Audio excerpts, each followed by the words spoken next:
Qari mill-Ktieb tad-Dewteronomju. Mose kellem lill-poplu u qal: il-qassis imbagħad jilqa' minn idejk il-qoffa u jqiegħda quddiem l-altar tal-mulej Alla tiegħek.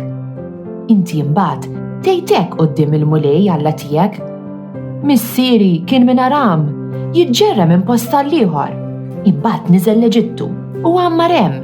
Żgħir kien lat ta' niesu, iżda hemmhekk sar poplu kbir, qawwi u kotran. L-Eġizzjani ħaqruna, aksuna, għabbewna b'xogħol iebes, imma aħna għajatna lill-mulej, Alla ta' missirietna, u l-mulej sama l-għajta tagħna, rajt ta' kis u d-batija u d-dwejjaq tagħna, u ħariġna l-mulej mill-Eġittu, bid qawwija, bid-drieħ merfuħ, biża' kbir, sinjali u beġubijiet, u daħħalna f'dan il-post. Tagħna din l-art, art nixxa ħalib u għasel. U issa, ara, jien ġibt l-ewwel frott tal-art li tajtni int mulej. U inti qiegħdu quddiem il-mulej Alla tiegħek u tadura lill-mulej Alla tiegħek.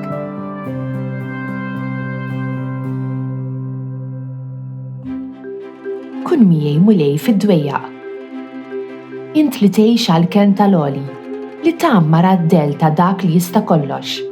Għid lill-mulej: kien tiegħi u qawwa tiegħi int, Alla tiegħi jien fik nittama, kun miegħi mulej fid-dwejjaq. Ebda denni ma jiġrilek, ebda ħsara ma tersaq l-indarek, għax l-anġli tiegħu u jibgħatlek u jħarsuk fit-triqatek kollha. Kun miegħi mulej fid-dwejjaq. Fuq idejhom jerfgħuk li ma taħbadx ma xi ġebla riġlek. Fuq l-iljun u l-lifa int timxi, ferħ tal-jun u serb int tirfes. Kun miegħi mulej fid-dwejjaq. La tħabbeb miegħi jien neħilsu, la ara f'ismi jiena nħarsu. U jsejjaħli u jiena nwieġbu, miegħu nkun fid-dwejjaq tiegħu, neħilsu u nerfalu ġieħu. Kun miegħi mulej fid-dwejjaq.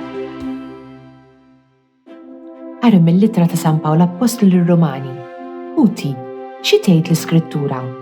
Il-kelma qiegħda ħdejk, f'ommok u qalbek, jiġifieri il-kelma tal-fidi li aħna nxandru.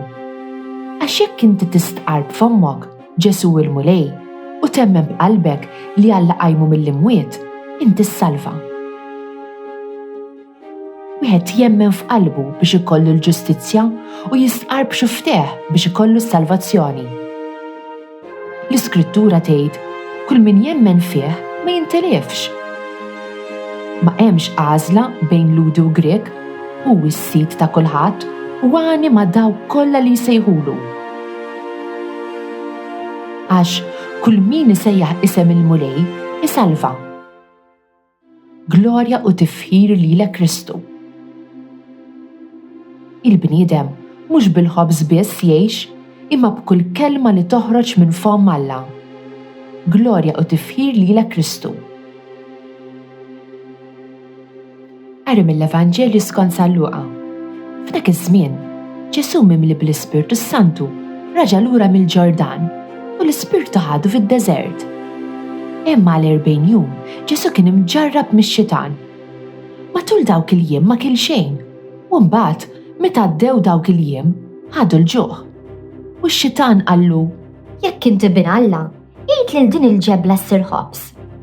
Wieġbu Ġesu: hemm miktub, il-bniedem mhux bil-ħobż biss jgħix. Imbagħad ix-xitan ħadu floli u reħ is-saltniet tad-dinja kollha f'daqqa. Qallu x-xitan: natik is-seta fuq dawn kollha bil-glorja tagħha ukoll għax hija ngħatat lili u jiena nagħtiha lil min irrid. Jekk tinxteħed qudiemi tagħtini qima, kollha tiegħek tkun. Ġesu wieġbu qallu: hemm miktub, lill-mulej Alla tiegħek tadura u lilu biss taqdi. Imbagħad ix-xitan ħadu Ġerusalemm, qiegħdu fuq il-quċċata tat-Tempju u qallu: jekk inti bin Alla, inxteħed minn hawn għal isfel.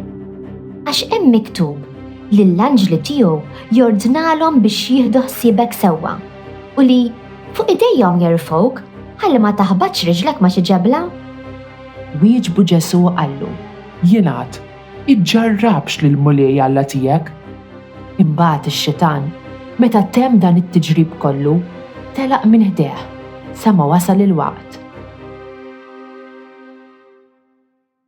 Dan hu l-ewwel ħadd tar-Randan, żmien meta nwarbu d-distrazzjonijiet biex niffukaw fuq x'inhu l-aktar importanti, Alla.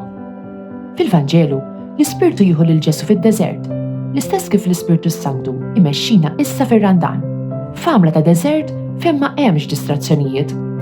Insibuha bitqila ngħixu fid-deżert u dan iġalna naħsbu dwar x'irridu u x'inhu dak li nagħtuh valur. Fil-Vanġelu, Ġesu jkollu jħabbat wiċċu mat-tentazzjoni fid-deżert u sam għal 40 jum u qabdu l-ġuħ. Imbagħad jitfaċċa x-xitan u jgħidlu biex jibdel ġebla f'ħobs lakin bil-ġuħ. Il-ħobs mhux xi ħaġa ħażina, imma li kellu l-pjaċir mhumiex l-aktar ħwejjeġ importanti, ir-rieda ta' Alla hi. Ġesu jgħid, il-bniedem mhux bil-ħobs biss jgħix. Ħajjitna għandha tfisser iżjed milli sempliċement inkunu komdi u kontenti. Ix-xitan imbagħad juri lil Ġesu s-saltnit kollha tad-dinja u jgħidlu li se jagħtih is-seta u l-glorja jekk hu jinżel jadurah. Is-seta u l-glorja mhumiex żiena, għax Alla u setan u glorjuż. Imma ma nistgħux nagħmlu kull ma rridu u Alla li jikmanda mhux aħna. Spiss il-pjan ta' Alla għalina mhux li jagħmilna setana u jpoġġina fuq kollox u jitlobna nħobbu billi nissagrifikaw lilna nfusna. Ġesu qiegħed lil Alla l-ewwel meta jgħid lil mulej Alla tiegħek tadura u lilu biss taqdi. Mbagħad ix-xitan lil Ġesu jieħdu fuq il-quċċata tat-tempju u jgħidlu biex jaqbeż minn hemm fuq u jħalli l-anġli jilqgħu. Ġesu jirrifjuta għax ma jridx iġarrab lil Alla, jażel li jafdah u ma jiddubitax mill-imħabba ta' missieru għalih. Tul ir-Randan aħna nimxu ma' Ġesu fil-vjaġġ tiegħu lejn is-salib u mbagħad lejn il-qawmin tiegħu f'ħadd lejt. Dan ir-Randan ejjew nipprovaw neħilsu minn dak li aljenana minn Alla.